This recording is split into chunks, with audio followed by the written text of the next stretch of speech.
Mais uma vez, boa tarde a todos, boa tarde a todas. É com muita satisfação que a gente está hoje abrindo, né, o nosso ciclo de palestras, o nosso Psicologia Convida, né, que está aqui e que foi pensado, né, foi programado lá atrás, lá em março, né, comigo, professor Landeira. Para quem ainda não me conhece, eu sou a professora Luciana, eu coordeno o Departamento de Psicologia aqui na PUC-Rio. E hoje nós vamos ter mais uma palestra, né? Hoje nós temos a satisfação de estar aqui com a gente o professor Eli, que gentilmente aceitou, né? Professor tão ocupado, e que aceitou conversar aqui conosco nesse finalzinho de terça-feira. O professor Eli é professor titular de psiquiatria da Faculdade de Ciências da Universidade do Estado do Rio de Janeiro. Ele é professor do programa de pós-graduação em Psiquiatria e Saúde Mental do Instituto de Psiquiatria da Universidade Federal do Rio de Janeiro, e que, extremamente ocupado e que gentilmente aceitou o nosso convite de estar aqui conversando um pouquinho conosco, né, habilitando o finalzinho da nossa tarde de terça-feira. Muito obrigada, professor Eli, pelo aceite do nosso convite, e fique muito à vontade para fazer a sua apresentação. Eu que agradeço, professora Luciana, agradeço a PUC, Departamento de Psicologia, particularmente o professor Landeira, meu amigo, que vai dar uma voltinha, não está aí aparecendo, espero que ele volte. Voltou aí. Mas é uma satisfação, não há nenhum sacrifício, um grande prazer, ter uma grande simpatia pela PUC, uma ligação até afetiva, embora não tenha estudado na PUC, nunca tenha trabalhado na PUC, mas eu tenho um certo carinho pela PUC. Então, vamos lá. Pronto, está aparecendo aí a minha apresentação, né? Então, o tema é o delírio de ciúmes de Bentinho em Dom Casmurro, de Machado de Assis. Então, falar primeiro no autor do livro, né? Joaquim Maria Machado de Assis. Ele recebeu o apelido de Bruxo do Cosme Velho. Foi um apelido que talvez não tenha sido criado pelo Carlos Drummond de Andrade, mas foi divulgado pelo nosso grande poeta. Parece que os vizinhos do Machado, no Cosme Velho, o viam colocando fogo em cartas e papéis, saía aquela fumaça, e os vizinhos brincaram assim que ele parecia um bruxo. O Wikipédia não é uma boa fonte, mas lá a gente encontra a referência de que Machado de Assis é um dos maiores escritores brasileiros, mas, na verdade, pouca gente duvida disso, é o maior escritor no Brasil de todos os tempos. Ele foi um dos fundadores da Academia Brasileira de Letras e foi o seu primeiro presidente. Aqui, nessa imagem, eu indo visitar pela primeira vez a ABL, aqui no Rio de Janeiro. Atrás de mim, a estátua do Machado, sentado. Aqui era a entrada, que é uma entrada lateral, mas a entrada principal para a visitação da academia. Hoje faz aniversário o Woody Allen, 85 anos, meu grande ídolo, o cineasta nova-iorquino. E interessante que ele, em entrevistas, ele listou os 5 livros favoritos dele, livros de que ele mais gostou em toda a vida. E entre esses 5 está Memórias Póstumas de Brás Cubas, de Machado de Assis, que um fã brasileiro deu de presente a ele em uma versão em inglês. E uma nova versão em inglês foi publicada recentemente nos Estados Unidos, em junho deste ano, no meio da pandemia já, e com grande sucesso de venda, nos primeiros dias se esgotarem os exemplares lá nos Estados Unidos, particularmente em Nova York.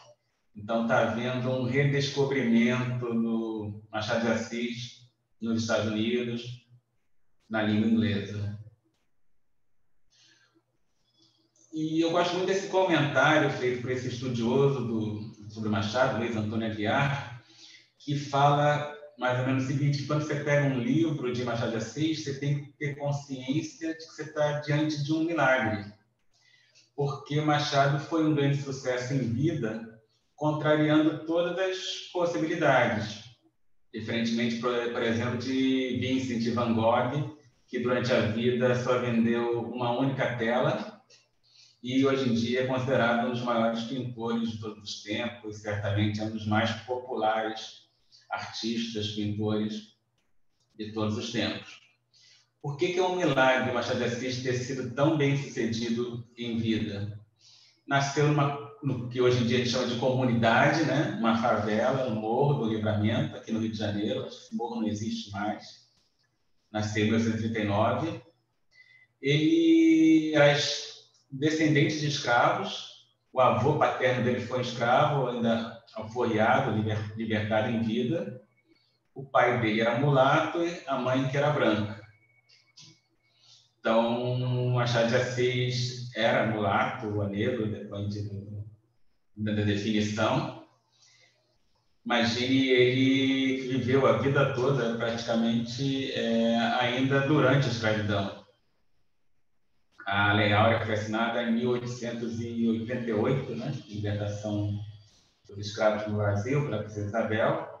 Então, grande parte da vida de Machado de Assis ele viveu, nasceu livre, né? Nunca foi escravo, mas era um negro ou um mulato vivendo num mundo de escravidão dos negros, né? Se hoje em dia já é difícil ser negro no Brasil, imagine naquela época. E ele nunca teve educação formal, ele jamais frequentou uma escola. Então, existe um certo mistério, até em relação a onde que ele aprendeu a escrever, a ler e escrever, quem ensinou.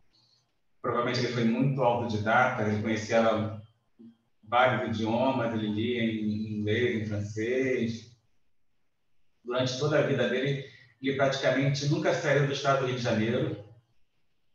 Então, além de negro, ele era pobre, era tímido, era gago e ainda por cima epilético. Tinha uma grande vergonha de ter crises, tipo grande mal, aquela que tem as convulsões, a pessoa perde a consciência, cai de repente, pode bater com a cabeça no chão. Tinha morrido de vergonha de ter essas crises em público. Então, tinha tudo contra ele. Talvez fosse baixinho também, isso aí eu não consegui pesquisar. Então, apesar disso, foi um grande sucesso em vida.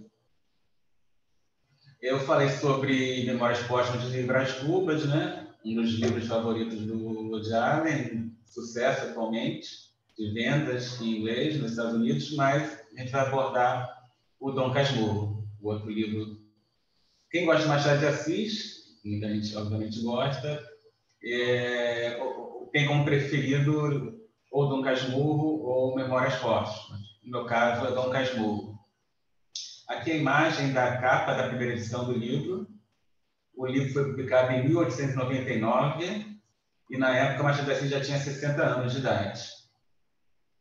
Como é que é a história do Dom Casmurro? Como é que é a história do livro? Imagino que a maioria das pessoas que estão me vendo, acho que ouvindo também na janelinha, né?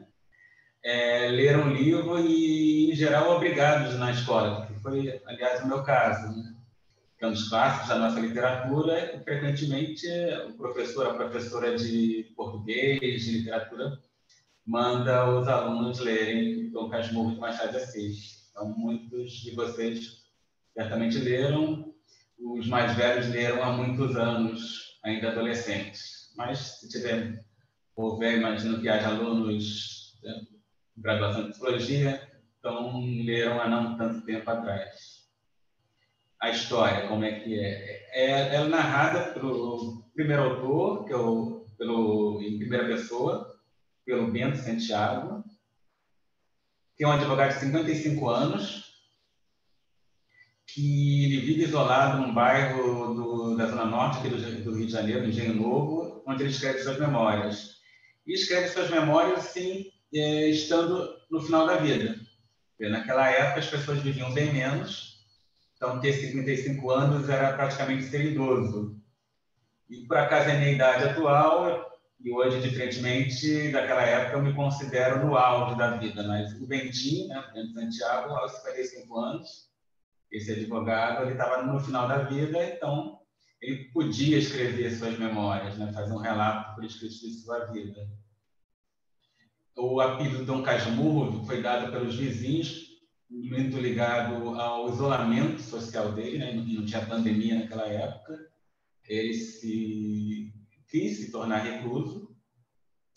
E a história aborda basicamente o relacionamento dele com Dona Capitolina, ou Capitu, que ele conheceu criança, conviveram na adolescência, eram vizinhos na rua Mata Cavalos, que agora a rua mudou de nome, agora é a atual Rua Riachuelo, na Lapa, no bairro Boêmio, aqui do Rio de Janeiro. Uma curiosidade, por que se chamava Rua Mata Cavalos? Não se sacrificavam animais na atual Riachuelo. É que havia muita lama lá e, frequentemente, os cavalos atolavam e acabavam morrendo atolados. Então, Bentinho e Capitu eram vizinhos na Rua Mata Cavalos e adolescentes ainda se tornaram namorados. Mas tinha um problema. Bentinho era filho único e a mãe dele, antes de Bentinho nascer, tinha sofrido um aborto espontâneo. Aí ela fez uma promessa a Deus. Se ela conseguisse engravidar de novo e o filho nascesse, esse filho iria se tornar padre. Então, ela consegue engravidar de novo, nasce o Bentinho e ela cumpre a promessa. O Bentinho, depois de certa idade, é matriculado no seminário para virar padre e ele vai lá estudar no seminário, onde ele conhece Escobar, que se tornaria o melhor amigo dele, também seminarista. Então, é um problema. Bentinho queria se casar com Capitu, era apaixonado por Capitu, mas se ele se tornasse padre, seria impossível essa união. Então, com a ajuda de Capitu, é bolada toda uma estratégia para convencer a mãe de Bentinho a tirá-lo do seminário, a convencê-la que ele não precisaria se tornar padre, e, afinal, eles têm êxito nisso. Tem êxito e Bentinho e Capitu acabam se casando. E tem um filho que recebe o nome de Ezequiel. O Escobar também consegue escapar do seminário e se casa com Sancha, que era amiga de Capitu. E o Escobar é escolhido por Bentinho e Capitu para ser o padrinho do Ezequiel, filho de Bentinho e Capitu. Aí, lá pelas tantas, o Escobar morre afogado numa ressaca na Praia do Flamengo. O que chama muita atenção hoje em dia. Tinha ressaca na Praia do Flamengo, hoje em dia tem umas marolinhas e olhe lá. Talvez com o aterro do Flamengo tenha acabado com as ondas. Hoje em dia a gente não vê ressaca, não vê onda, muito menos ressaca. Mas naquela época, como está no livro, provavelmente acontecia. E Escobar, embora fosse um ótimo narrador, morre afogado quando vai nadar na Praia do Flamengo. Depois da morte do Escobar, logo em seguida, Bentinho passa a acreditar que Capitu o tinha traído com o melhor amigo dele, com o Escobar, e acreditava que Ezequiel não era filho dele, Bentinho, era, na verdade, filho do Escobar. Convencido disso, Bentinho manda Capitu e o filho para a Europa, um exílio, né? Capitu acaba morrendo lá, e depois de anos de Ezequiel morando na Europa, ele volta para uma breve visita ao pai, ao suposto pai, ao Bentinho, e é tratado com frieza pelo Bentinho, que não vê nele o seu filho. Como chegou à conclusão o Bentinho de que Capitu tinha traído com Escobar e que Ezequiel, na verdade, era filho do Escobar e não dele? O Bentinho, como já falei, ele narra o livro em primeira pessoa, ele argumenta assim, ele conta de um episódio que ele foi sozinho ao teatro, porque Capitu estava doente, estava com dor de cabeça, levou alguma coisa. Aí ele foi sozinho, mas resolve sair no intervalo, e não fica até o final. Aí ele volta para casa e dá de cara com o Escobar, saindo da casa dele. Aí o Escobar fala, estou aqui te esperando, você não vai chegar, estou indo embora, a gente conversa outro dia. Aí o Bentinho achou um pouco estranho o Escobar ir lá na casa dele sem avisar, mesmo eles sendo muito amigos, e fica lá na casa dele, na ausência dele. Outro elemento que fez a convicção do Bentinho quanto o adultério de Capitu. No enterro do Escobar, a forma como Capitu olhou o cadáver.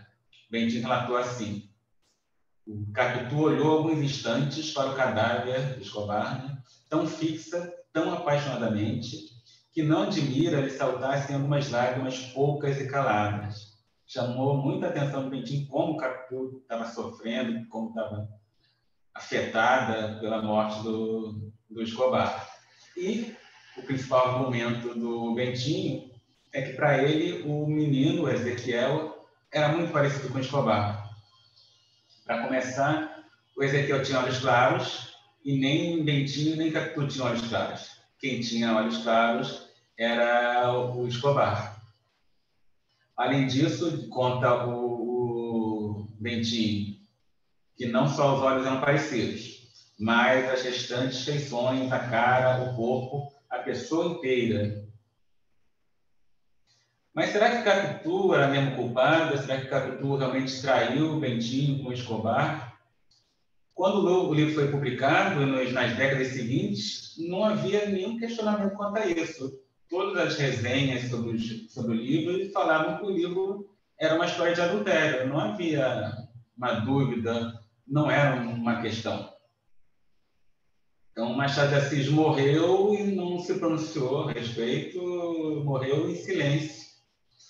E, como eu disse, não havia questionamento nenhum. Até que, em 1960, então, com Machado já morto, havia muitos anos, 61 anos depois da publicação do Dom Casmurro, a Helen Caldwell, que era americana, tradutora do Machado de Assis para o inglês, era crítica literária, era uma precursora do feminismo, né? Década de 1960, o auge do feminismo.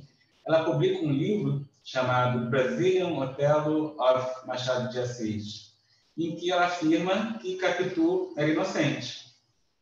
Mas que Otelo é esse no título do livro dela? Era o Otelo de Shakespeare, da tragédia shakespeariana, o personagem mouro e negro, que foi convencido por Iago que a namorada dele, né, do Otelo, o tinha traído com Cássio.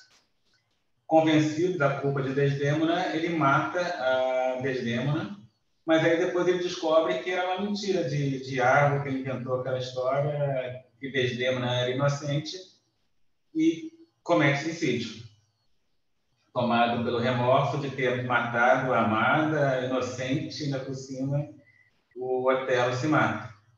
Então, no caso para Helen Caldwell, o Bentinho teria a mesma situação, seria a mesma situação. A única diferença é que Bentinho não se matou e nem matou a Capitu, a mandou para a Europa, mas não a matou. Mas o engano seria o mesmo. Portanto, da mesma forma que Desdémona era inocente, Capitu também era. Quais são os argumentos da Helen Caldwell e de outros autores a favor de Capitu, em defesa de Capitu, na argumentação de que Capitu não tinha traído Bentinho? No livro, algumas pistas nesse sentido. Não por acaso, em determinado momento, o Bentinho vai ao teatro, ele justamente assiste a tragédia de Shakespeare, Otelo.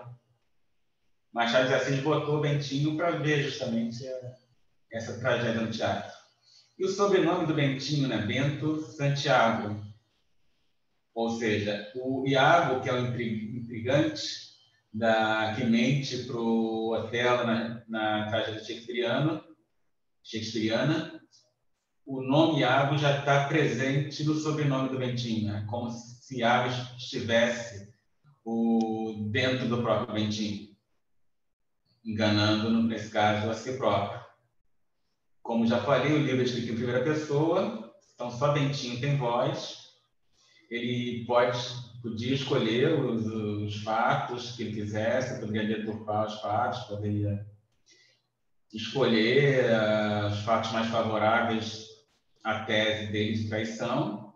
Capitu não tem voz, a não ser indiretamente, por meio do próprio Bentinho, e Capitu nega a traição até o fim.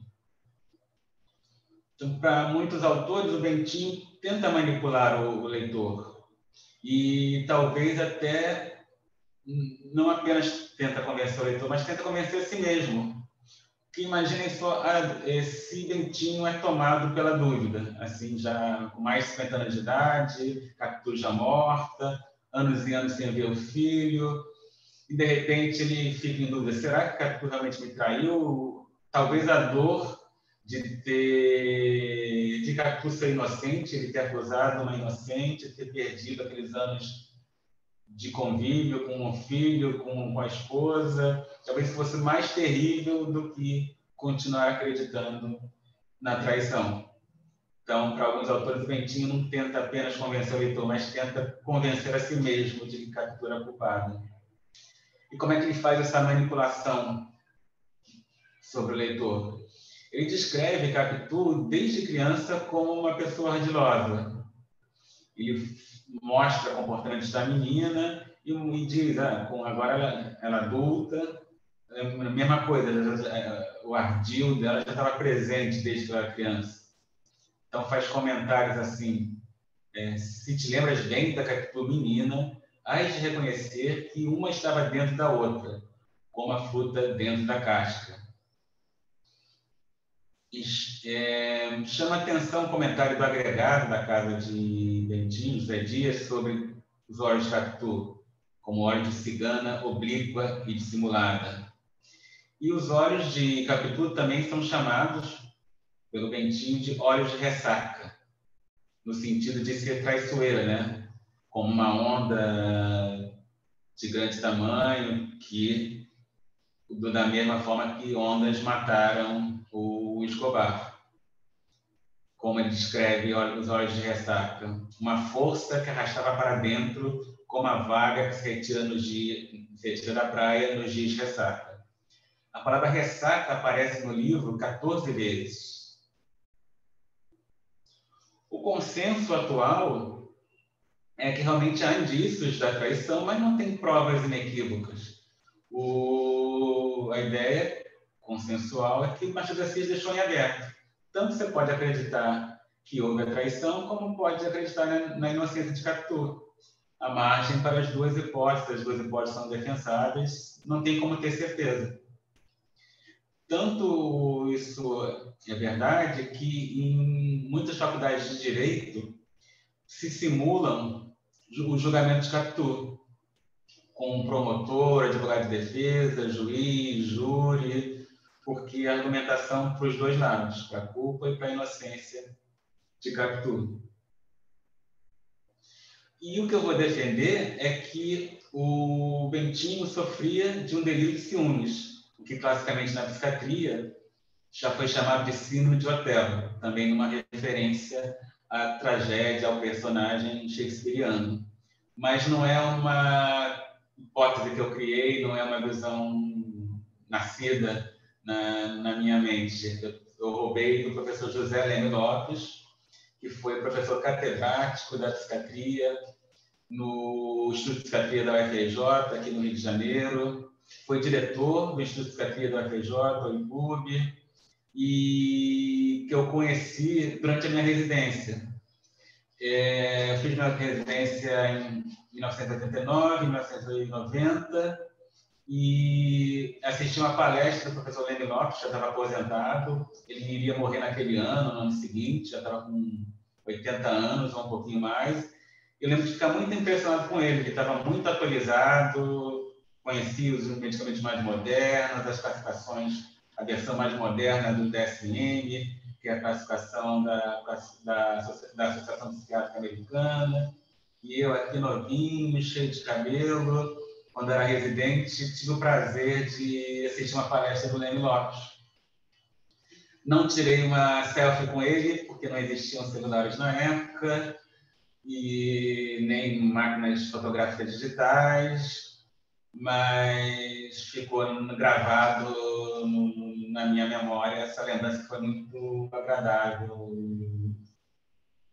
Admirei muito o professor Leme Lopes.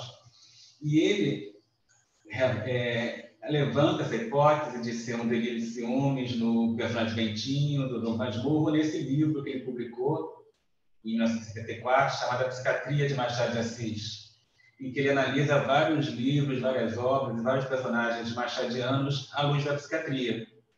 Então, por exemplo, tem um capítulo dedicado ao conto O Alienista, que é aquele conto em que o alienista, né, que é como eram chamados os psiquiatras no passado, ele, Simão Bacamarte, resolveu em Itaguaí internar quase a população toda da cidade no hospício, que é chamado Casa Verde. Aí, no final, ele mesmo se dá conta que ele estava ficando maluco, porque estava achando que todo mundo era maluco, ele dá alta para todo mundo, desde que ele mesmo se interna, fica sozinho na Casa Verde. Tem um capítulo dedicado ao delírio, né, um episódio de rebaixamento do nível da consciência, no personagem principal, no narrador em primeira pessoa do Memórias Póstumas. Tem um capítulo dedicado ao Quincas Borba, que aparece no Memórias Póstumas e depois ganha um livro à parte. O Quincas Borba é o criador de uma corrente filosófica, Humanitas, em que a conclusão é ao vencedor as batatas. Essa frase ficou famosa na obra. E no livro dele próprio, né, do Quincas Borba, ele, quando faz essa apresentação diante de uma plateia, eu pergunto se alguém se lembra do nome do cachorro do Quincas Borba. Não vou poder fazer isso agora, mas, curiosamente, o nome do cachorro do Quincas Borba era Quincas Borba também. Ele deu o próprio nome ao cachorro, o que, sem dúvida, é um sinal de maluquice. Portanto, Quincas Borba realmente merecia um capítulo no livro do professor José Leme Lopes. E existe um capítulo dedicado inteiro ao Dom Casmurro. O que é um delírio? Aproveitando para fazer uma autopropaganda do meu livro de psicopatologia, acabou de ser a 6ª edição. O professor Landeira contribuiu fazendo uma revisão técnica que ajuda muito no conteúdo do livro. Ele já ganhou um exemplar. Estou devendo uma dedicatória para ele. Quando acabar a pandemia, a gente se encontra, toma um chopp e eu faço a dedicatória para ele. Aqui a imagem do Karl Jaspers, o pai da psicopatologia fenomenológica, que definiu delírio, e a definição mais conhecida, mais importante, né? Delírio ou ideias delirantes são juízos patologicamente falsos com as seguintes características externas: convicção extraordinária, impossibilidade de ser influenciado e impossibilidade de conteúdo. Essa definição talvez seja muito rígida. Nós, psiquiatras, na prática, acabamos classificando como delírios ideias, crenças que não preenchem todos esses critérios, que tem um ou outro deles, mas que não preenchem todos esses critérios. De qualquer forma, o delírio ele se caracteriza por uma ideia que, em geral, é falsa, nem sempre, e que, de alguma forma, está em desacordo com a realidade, mesmo quando ela coincide com a realidade. O indivíduo chega àquela crença a partir de um raciocínio não usual, de um raciocínio não lógico, e aquela crença independe da realidade e afeta muito o comportamento do paciente, né, do indivíduo delirante. No caso do delírio do Bentinho, né, defendendo que é um delírio, quais seriam as características? Seria até um delírio que eventualmente tem conteúdo verdadeiro. Daqui a pouco eu vou justificar isso. Então, se for um delírio, como o Leme Lopes defendeu, não é um juízo falso, poderia até ser verdadeiro. Possível e verdadeiro. Então, também não preencheria esse critério de impossibilidade de conteúdo. O que é um delírio possível? O que distingue delírio possível de impossível? Seria basicamente bizarro ou não bizarro. Então, eu afirmar, eu morri, é um delírio bizarro. Quem morreu não pode estar falando nada. Eu estou aqui na Lua ao mesmo tempo, delírio bizarro. Eu tenho poderes paranormais, posso curar todas as doenças, posso ler as mentes de todas as pessoas, um delírio bizarro. Mas meus vizinhos falam mal de mim, não é um delírio bizarro. Uma ideia até de conteúdo possível. Ou minha esposa, minha namorada, me traiu com meu melhor amigo. Não é uma ideia bizarra, é uma ideia de conteúdo possível. Então, se a crença contra a traição do Bentinho for realmente um delírio, é um delírio de conteúdo possível e, eventualmente, até verdadeiro. Mas aí tem uma característica clássica do delírio do Bentinho, a convicção extraordinária. Em nenhum momento o Bentinho expressa dúvida para ele ou da traição e pronto. Ele não questiona nenhum, nem nas entrelinhas. Mas por que afirmar que a crença de Bentinho é delirante? Justamente por isso, ele não tem dúvida nenhuma. Tem um descompasso muito grande. Ele tem indícios, provas meramente circunstanciais, e a partir delas, ele não tem a menor dúvida. O leitor atento vai ter dúvida. Pode ser que Capitu tenha traído Bentinho, pode ser que não. Mas eu acho que sim, acho que não. Mas ter certeza, como o Bentinho tinha, não dá, pelo que está no texto.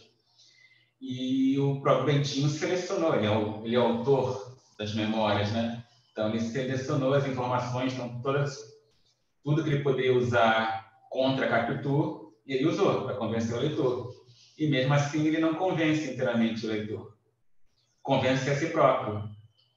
Ou seja, é uma crença que independe da realidade.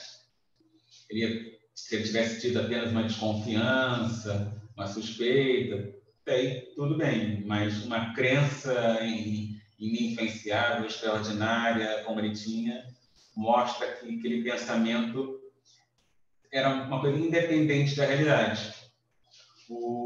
E mesmo que tivesse havido a traição, né, que a gente não sabe, não ia deixar de ser delírio, porque ele não tinha essas informações, ele não podia ter essa certeza que ele tinha.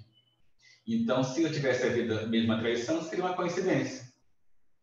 Então, por exemplo, como é que você vai distinguir se é delírio ou não? O psiquiatra não tem que bancar um detetive. Chega um paciente no meu consultório, minha esposa está me traindo.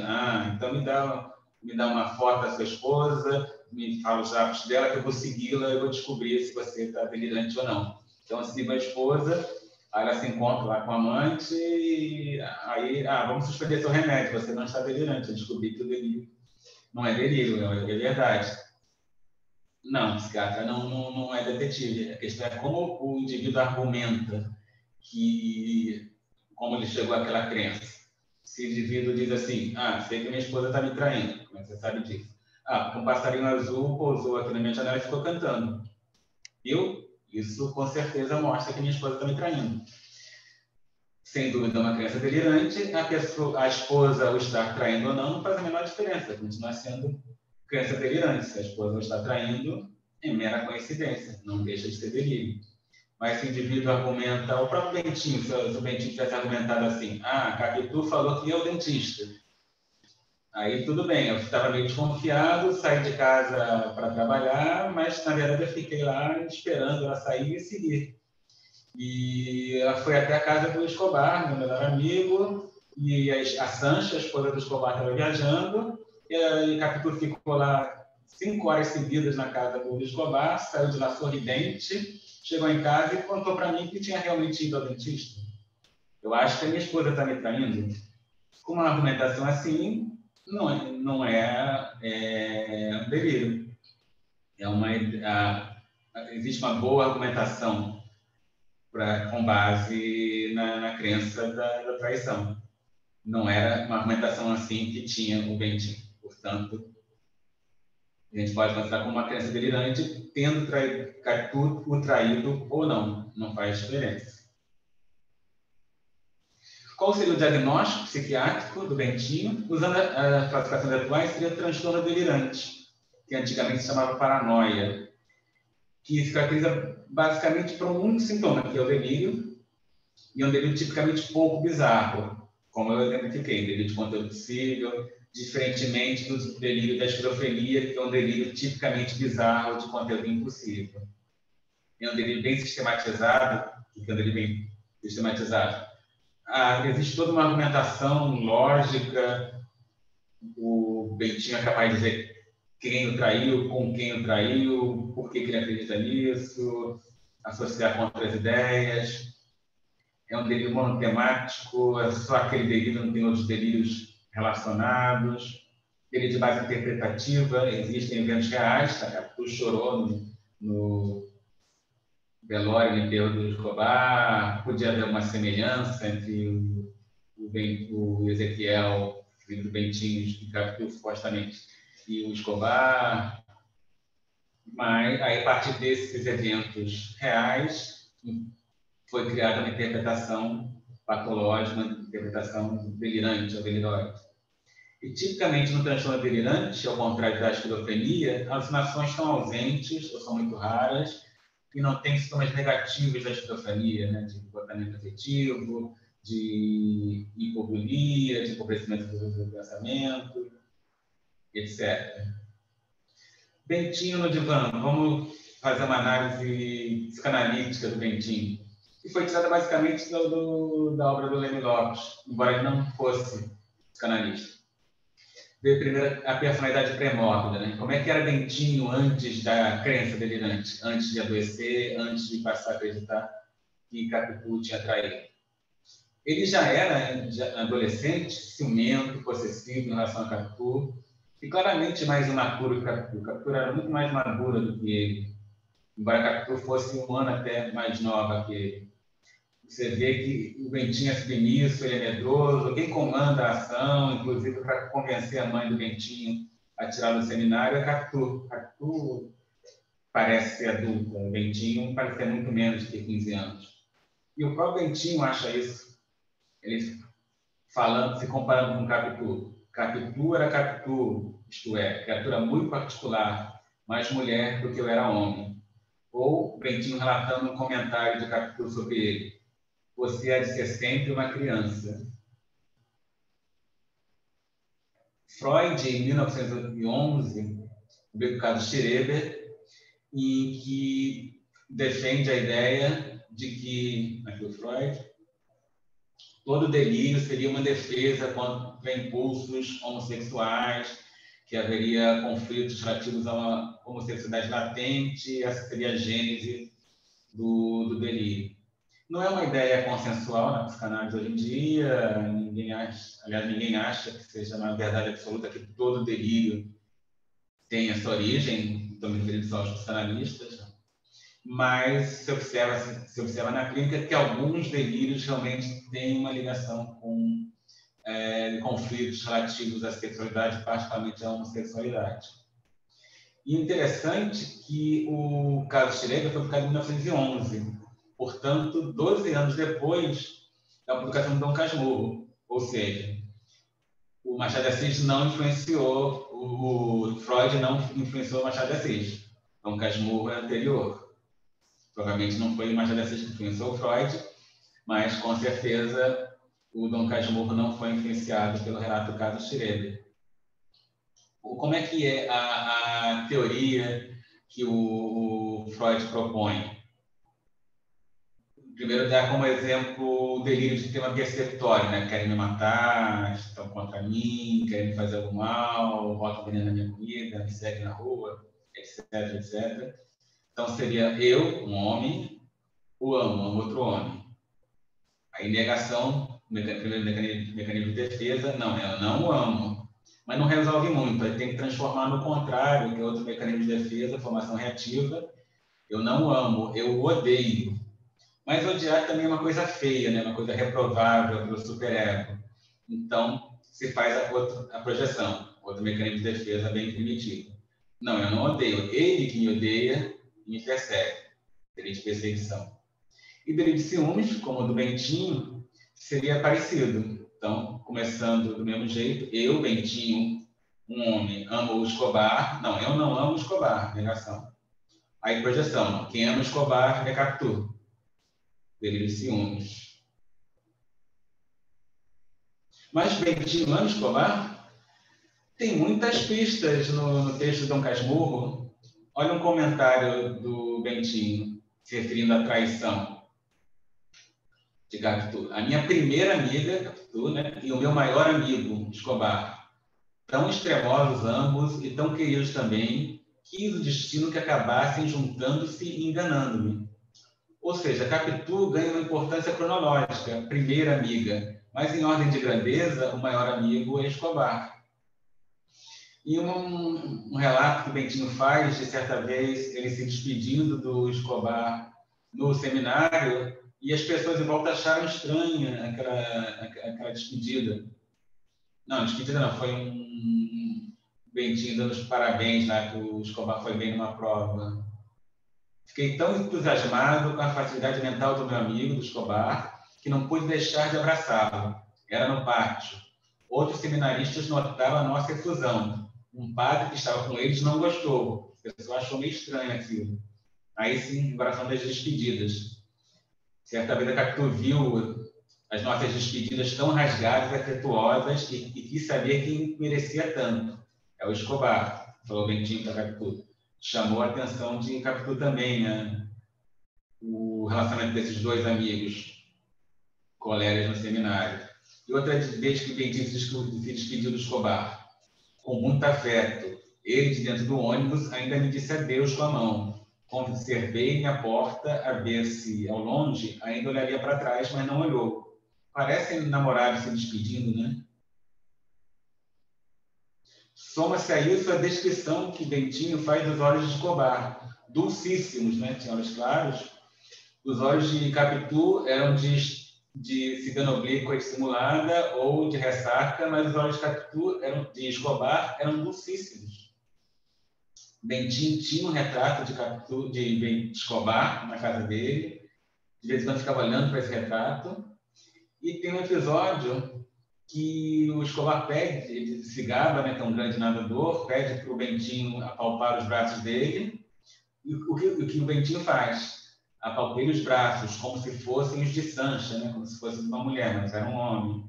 Custa-me esta confissão, mas não posso suprimi-la. Era jarretar-me, esconder, trapacear, né? A verdade. Mas também no livro é uma passagem que indica que Capitu desejou também Sancha. Desejou a mulher do próximo, né? Um dos mandamentos, não fazer isso. É um dos 10 mandamentos, né? Ele flertando com Sancha, né, amiga de Escobar, esposa de Capitu. Dali mesmo busquei os olhos de Sancha, ao pé do piano.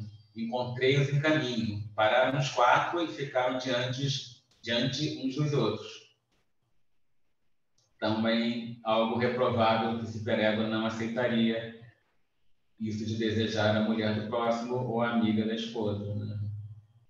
Para concluir, é verdade que é um caso fictício. Bentinho, Escobar, Capitu, Sancha nunca existiram, embora estejam nas nossas vidas até hoje, né? Há mais de um século depois que eles foram escritos como personagens por Machado de Assis. É um caso fictício, mas bastante útil para a gente discutir psicopatologia, para palestras nessa área, para aulas de psicopatologia, para graduação, para pós-graduação, residência de psiquiatria, para alunos de psicologia, para a área de saúde mental. E uma oportunidade também de a gente homenagear o nosso maior escritor, Machado de Assis, e um dos nossos maiores psiquiatras, o professor José Leme Lopes. Por fim, uma oportunidade para eu me reencontrar com um Eli adolescente que estudava aqui no Rio de Janeiro, em Copacabana, no ginásio, era antes de se chamar colégio, era ginásio Rio de Congalã, onde eu fiz o ginásio, né? O ginásio era como se chamava a segunda parte do atual ensino fundamental, da 5ª, 8ª série, antes de ir para o segundo grau, né? Porque antes era científico e agora é ensino médio. E a professora, se não me engano, foi a dona Diva, mandou a gente ler no casmurro, porque ia ter prova sobre o livro. E que pergunta teve na prova? Se Capitu tinha ou não traído o Bentinho. E o que eu respondi? Respondi a mesma coisa que responderia hoje, que não tinha como saber, que as duas possibilidades eram igualmente fortes, e que justamente essa era a graça do romance, né? O fato de Machado de Assis ter deixado em aberto se era verdade ou não a traição. Naquela época, eu um adolescente ou pré-adolescente, não tinha a menor ideia que ia estudar medicina, que ia estudar psicologia, que ia publicar um livro nessa área, que ia fazer apresentações sobre o Machado, e uma apresentação como esta que eu estou falando para vocês, sobre o Delírio do Bentinho. Eu não tinha a menor ideia que era delírio, né? Então, estudar esse livro, discutir a psicopatologia dele é uma forma de me reencontrar com esse Eli que era um adolescente. Então, termino aqui. Muito obrigado pela atenção de vocês.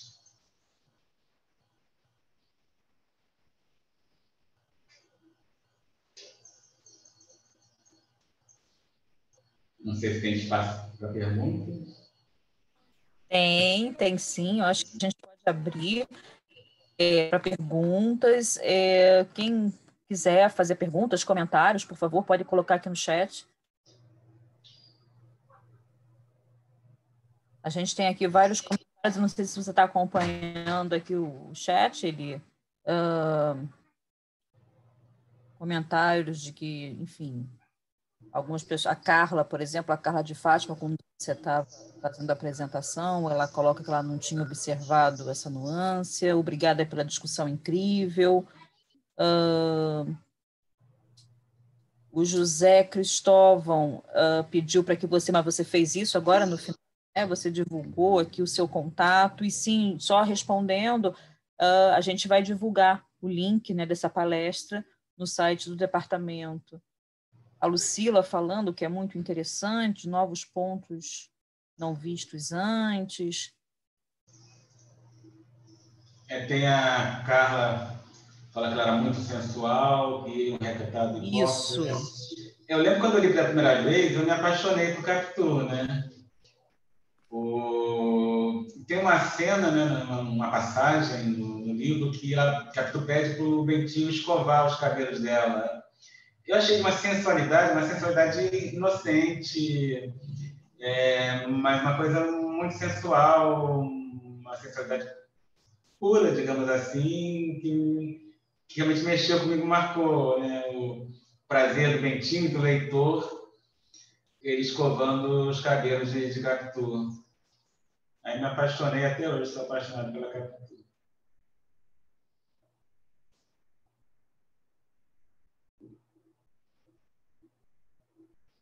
Adriana também coloca que achei interessante a observação de que por longos 60 anos a traição foi dada como certa, né? Um reflexo claro da mentalidade predominante na sociedade à época, podemos dizer. Machismo, né? Exato. Ana Aline Coelho também coloca muito interessante, reforçou minha percepção da leitura, achei que havia sido um delírio meu, mas não, é uma hipótese possível.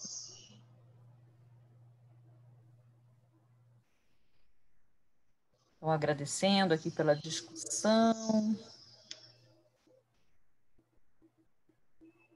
Há uma pergunta da Tassiana, na verdade, assim, a ideia de traição começou após a morte de Escobar, certo? Foi. Uma defesa para não sentir a morte do amigo. Isso. Eu não sei, nunca pensei nisso, nem li ninguém que tenha levantado essa hipótese. Né? Mas talvez uma coisa não exclua a outra, né?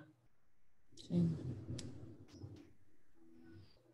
A Luísa Goretti falando que ela adora Capitu, Bentinho, dizendo que Bentinho é um ser seguro e malvado.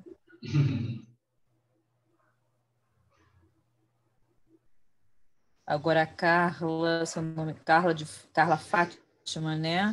Falando que ele era um bobão, reservado.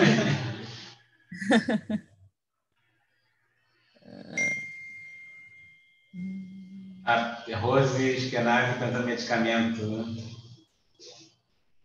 Como tinha delírios, se usam antipsicóticos, né?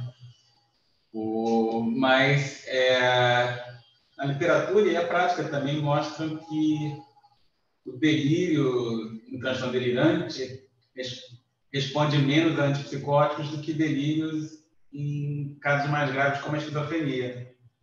Embora a esquizofrenia seja muito mais grave, o transtorno delirante, os antipsicóticos melhoram mais com os antipsicóticos. transtorno delirante pode melhorar, mas a resposta não é tão boa. Fora o fato que é muito mais difícil o paciente com transtorno delirante chegar ao psiquiatra, porque, em primeiro lugar, dificilmente ele vai ter crítica para ele, a ideia delirante é verdadeira, ele não vai procurar tratamento. Às vezes ele procura porque está triste, porque não consegue dormir, porque está nervoso. Aí você tem que dar uma enganada no paciente, não, vai te dar um remédio para melhorar seu sono, para ficar menos nervoso, alguma coisa assim, mas na verdade você quer tratar o delírio dele, né? Às vezes, você chega ao psiquiatra para uma avaliação em função de uma questão forense, né? O transtorno delirante comete um crime, por exemplo. Como a Tela, né? Que matou a namorada do Desdémona, né? Se ele não tivesse matado, ele poderia ir preso e chamar um psiquiatra a avaliar, né? A Luísa coloca aqui, a Luísa Gabriele, né? Ela coloca assim: considerar os olhos de ressaca e a morte de Escobar na ressaca do mar pode indicar que ele culpava a Capitu de certo modo?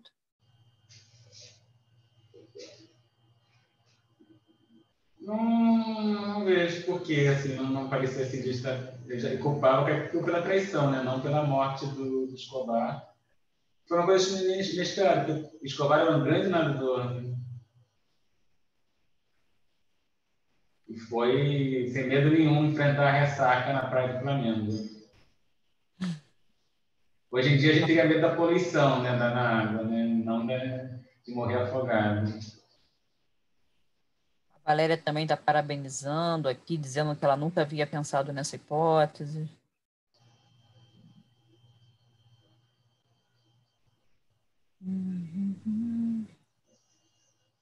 Você já respondeu.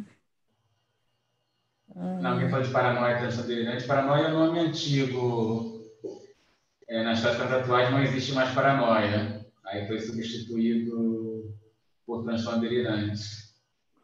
Aí tem uma pergunta do Paulo também, se transtorno delirante é egossintômico.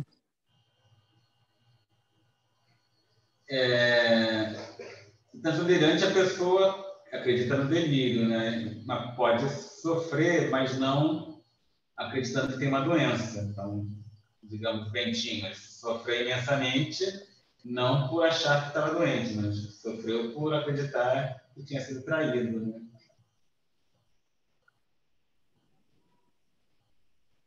Então, ele não, como eu falei agora há pouco, paciente com transtorno delirante dificilmente vai procurar ajuda médica, ajuda psiquiátrica ou psicológica. A pergunta que foi feita é se você vislumbra que essa história eventualmente pode ter sido verdadeira. Não.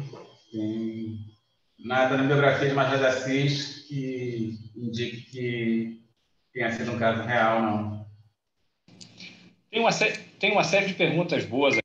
Você acha que o Escobar cometeu suicídio? Afinal, ele era um excelente nadador, né? Aí só falei antes de cair, eu acho que... não sei se vocês ouviram, eu lembro de ter falado, não sei se já tinha caído. Não, aí eu até vou repetir. O Escobar talvez fosse muito prepotente, muito confiante, era um grande nadador, gostava de até mostrar os músculos, né? Até pede para o Bentinho apalpar os braços dele. Foi confiante demais e a ressaca estava perigosa mesmo. Tem uma pergunta aqui interessante que é a seguinte: parece que é um professor que trabalha com alunos a peça do Otelo.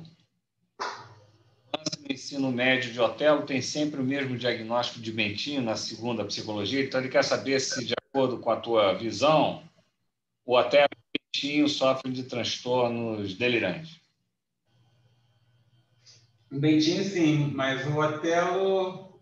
O Bentinho foi convencido por si próprio, né? O Otelo não. O Otelo foi enganado pelo Iago. Então, não conheço bem a tragédia shakespeariana, não sei como é que foi a argumentação do Iago para convencê-lo. Mas aí é diferente, né? O transtorno mental, ainda mais o delírio, não vem de fora, né? A pessoa não é convencida a acreditar uma coisa falsa, patologicamente falsa, né? Diferentemente, só naqueles casos chamados de folia B, né? Que são duas pessoas que vivem muito proximamente, mãe, filho, dois irmãos, aí um tem um transtorno mental grave, psicótico, eles vivem tão proximamente que a segunda pessoa passa a compartilhar da crença do primeiro. Eles são separados, se o primeiro melhora, esse segundo deixa de acreditar na crença delirante. Para isso, o delírio não é resultado de um convencimento por parte de outra pessoa. Mas o que seria, então, essa síndrome de Otelo? Aí é a antiga paranoia de ciúmes, né? Mas poderia dizer que o Otelo também era delirante, mas é diferente, né? Bentinho se autoconvenceu daquilo e o Otelo ele foi enganado. Olha, a Sheila está fazendo uma pergunta que é a seguinte: na literatura, o livro de memórias em primeira pessoa serve como um divã, mas com toda a ressalva do fingimento artístico. Você acha que está relacionada essa coisa da primeira pessoa com uma espécie de divã, não? Ser um narrador em primeira pessoa, então, torna o texto confessional, né? Então, você se dirige ao leitor da mesma forma que o paciente se dirige ao seu analista, ou o crente ao seu confessor, né? O católico ao padre, o evangélico ao pastor. É a oportunidade para você se abrir, né? Bom, e a Sheila comenta aqui que o Otelo é o mito do ciúme e o Hamlet é o ser e não ser, o mito da dúvida, né? Da dúvida. Isso aí. Tem até um livro do recentemente falecido professor Eustáquio Portela Nunes, que ele escreveu com a esposa, eu conheci os dois bastante, chamado Freud e Shakespeare. Ele analisa a obra shakespeariana à luz da psicanálise e o Freud reconheceu que no Shakespeare muito do pensamento dele, né? Dá exemplos shakespearianos na sua obra, o Freud, né? Até de atos falhos.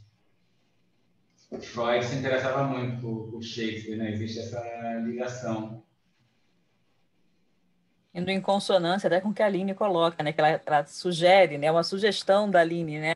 Que a gente poderia ter, eu acho que outras palestras, né? Outro ciclo que ela colocou com outras obras literárias, né? Porque a gente tem muitos personagens que são intrigantes, né? Passíveis de discussão e realmente, né?